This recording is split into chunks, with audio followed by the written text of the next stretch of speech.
नमस्कार, मैं हूं अक्षता नंदगोपाल और मैं इस समय वायनाड में मौजूद हूं। और आप देख सकते हो मेरे पीछे 3 दिन पहले कुदरत की विनाश लीला ने कैसे यहां वायनाड को झकझोर कर रख दिया है। अभी जहां मैं हूं आप देख सकते हो कि जहां 4 मीटर का नदी था 100 मीटर बन गया लैंडस्लाइड की वजह से। और वायनाड में इस लैंडस्लाइड के बाद चल रहे हैं रेस्क्यू ऑपरेशंस और आज तीसरा दिन है और अब भी रेस्क्यू ऑपरेशंस जारी है। जहां मैं हूं मुंडकाई एक जगह है वायनाड में। Army, navy, NDRF, Kerala police, Malabar special forces सब एक साथ आकर ये जवान दिन रात लोगों को रेस्क्यू कर रहे हैं इस जगह से और फिर पूरे वायनाड डिस्ट्रिक्ट हॉस्पिटल तक लेकर जा रहे हैं। अभी भी मलबे से शव के निकलने का सिलसिला जारी है और जैसे मैं देख रही थी वहां पे काफी मुश्किल के बाद शव निकल रहे हैं, लेकिन लोगों को मलबे से अपनों के जिंदा निकलने की उम्मीद अभी भी है, अभी भी बरकरार है। हर तरफ जहां हम देख रहे थे रिलीफ कैंप्स में वायनाड में आंसुओं का झरना है।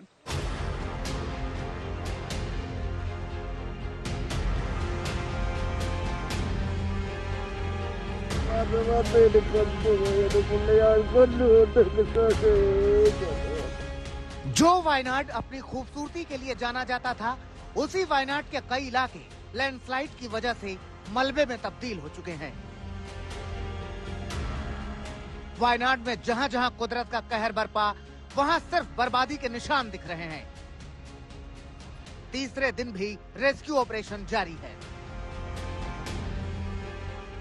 लेकिन त्रासदी में अपनों को खोने वाले लोगों की आंखों से निकलने वाले आंसुओं का झरना थमने का नाम नहीं ले रहा। कई ऐसे लोग भी हैं जो रेस्क्यू टीम से बड़ी उम्मीद लगाए हुए हैं। उन्हें हादसे के तीसरे दिन भी ये उम्मीद है कि देवदूत बनकर आए सेना के जवान मलबा चीरकर उनके अपनों को सुरक्षित निकाल लेंगे। रेस्क्यू ऑपरेशन चालू हुआ है। यहाँ पे देख सकते हैं इंडियन आर्मी, एनडीआरएफ, एसडीआरएफ और केरला का फायर सर्विस और लोकल पुलिस कुल मिला के रेस्क्यू ऑपरेशन करने के लिए जो चाहिए वो सिद्धता कर रहे हैं।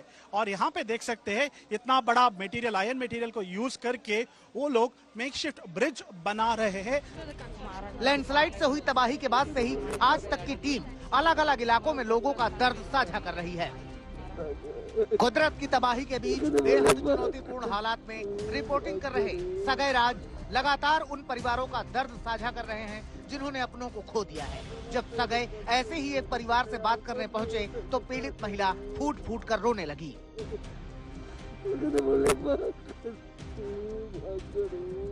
और उस दौरान आज तक संवाददाता सगै भी भावुक हो गए।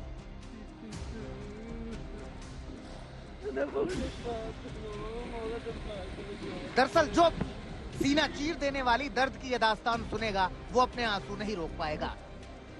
हालांकि दर्द की ऐसी कहानियों को आप तक पहुंचाने के दौरान संवाददाता आमतौर पर भावनाओं को काबू में रखने की पूरी कोशिश करते हैं, लेकिन कई बार ऐसा कर पाना नामुमकिन हो जाता है। ऐसा ही आज तक संवाददाता सगै राज के साथ हुआ।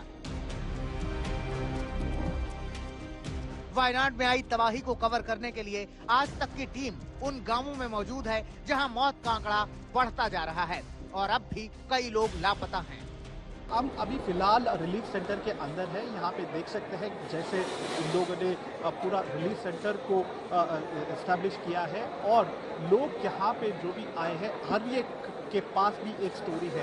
क्या हुआ था, कैसे हुआ था, उनका फैमिली मेंबर मिसिंग है, बाप 9 साल की बच्ची के लिए ढूंढ के आए हुए हैं, वेट कर रहे हैं। जब भी एक एम्बुलेंस आता है हर एक एम्बुलेंस में उनका फैमिली मेंबर है क्या। त्रासदी में कई लापता लोगों में से स्वामी नंदन की 9 साल की ये बेटी भी है। ये बुजुर्ग महिला इस बच्ची की दादी है जो अपनी पोती को खो देने के गम में फूट फूट कर रो रही है।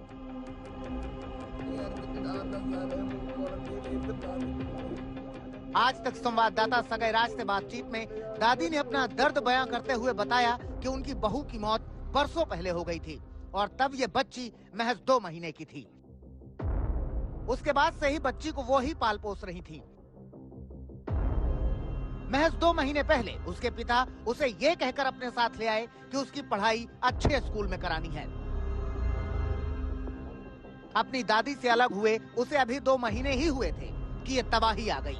अब ये बुजुर्ग मोबाइल पर अपनी पोती की तस्वीर देखकर उस पल को कोस रही हैं जब उन्होंने अपनी पोती को खुद से अलग किया था।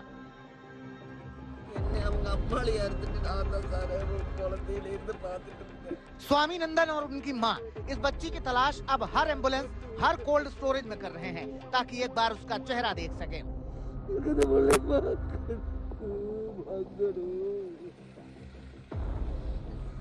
इसीलिए आज तक संवाददाता सगाई राज को जब उन्होंने अपनी आप बीती सुनाई तो वो भी अपने आंसुओं पर काबू नहीं रख सके।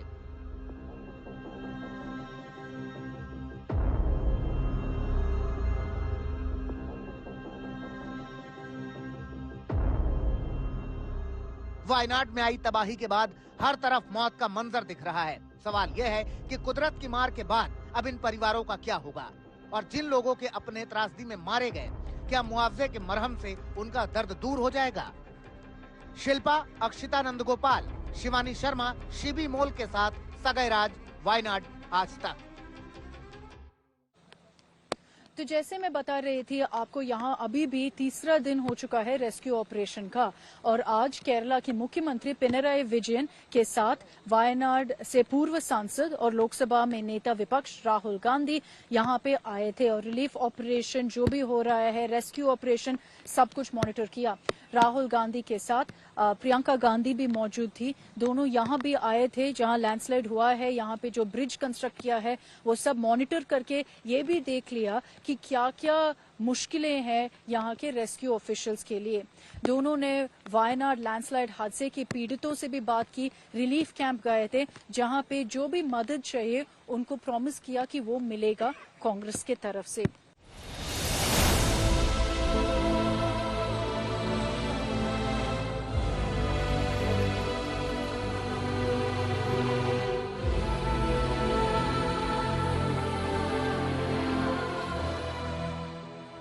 जुलाई की सुबह वायनाड में ऐसी विनाश लीला हुई कि 4 गांव मलबे में तब्दील हो गए। मलबे से अभी भी शव निकल रहे हैं।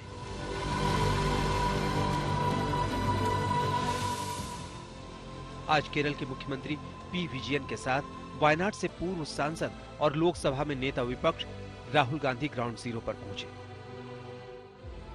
राहुल गांधी के साथ प्रियंका गांधी भी बारिश के बीच लैंडस्लाइड के पीड़ितों से मिलने पहुंची।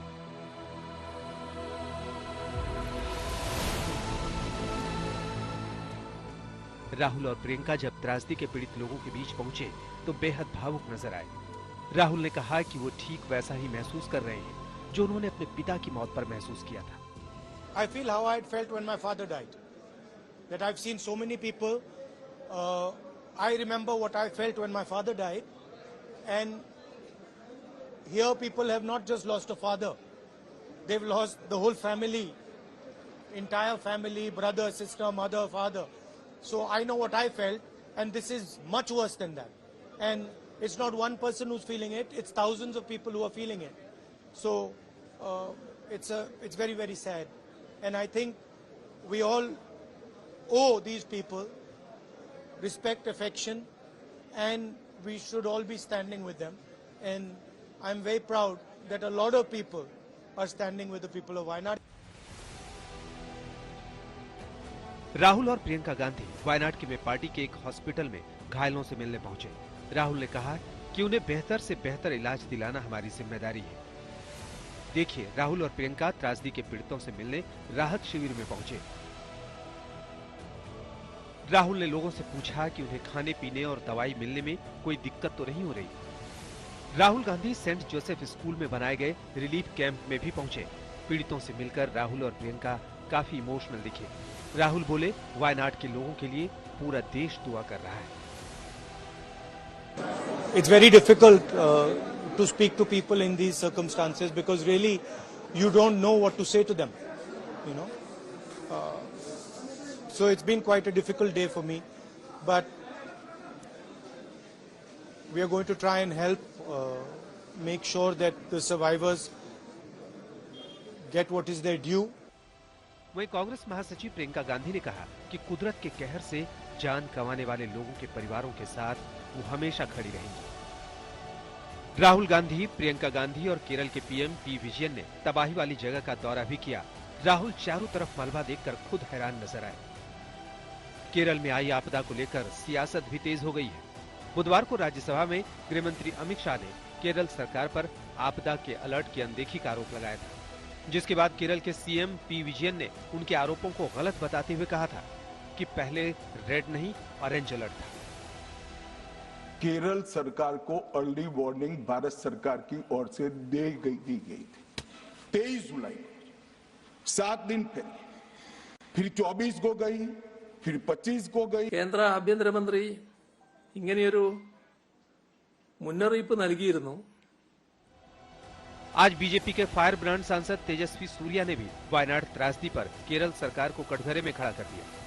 हर साल केरला में लैंडस्लाइड्स होता है, हर साल आम जनता की मृत्यु होती है, कुछ दिन के लिए चर्चा होते हैं पर उसके बाद कुछ कार्रवाई नहीं होता है, लॉन्ग टर्म सॉल्यूशंस नहीं होता है। 2020 में केरला डिजास्टर मैनेजमेंट अथॉरिटी ने स्टडी करने के बाद उन्होंने बोला कि वायनाड के आसपास के जो सिस्मिक जोन हैं, इको सेंसिटिव जोन हैं, वहां से आप इलीगल इंक्रोचमेंट्स को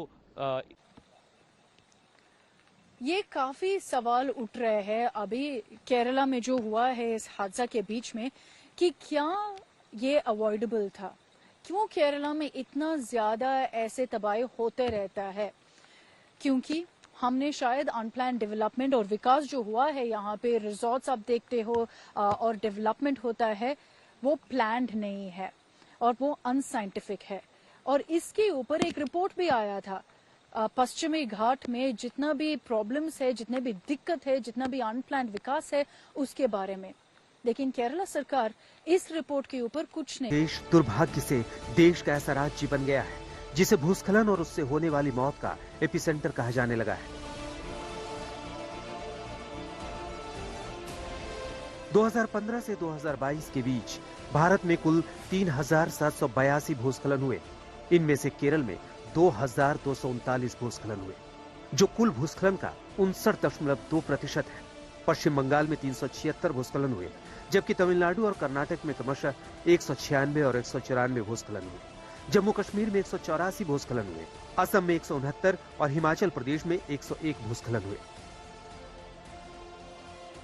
यही नहीं, भारतीय अंतरिक्ष अनुसंधान संगठन के राष्ट्रीय रिमोट सेंसिंग सेंटर के अनुसार केरल भारत में भूस्खलन के जोखिम के लिए एक बड़े हॉटस्पॉट के रूप में सामने आया है। देश में भूस्खलन के सबसे अधिक जोखिम वाले शीर्ष 10 जिलों में से 4 केरल में स्थित हैं। ये हैं त्रिशूर, पलक्कड़, मल्लपुरम और कोझिकोड। इसके अलावा केरल के सभी जिले भूस्खलन के जोखिम वाले 147 जिलों की सूची में शामिल हैं। इतने बड़े खतरे के बावजूद केरल सरकार ने चेतावनियों को गंभीरता से नहीं लिया।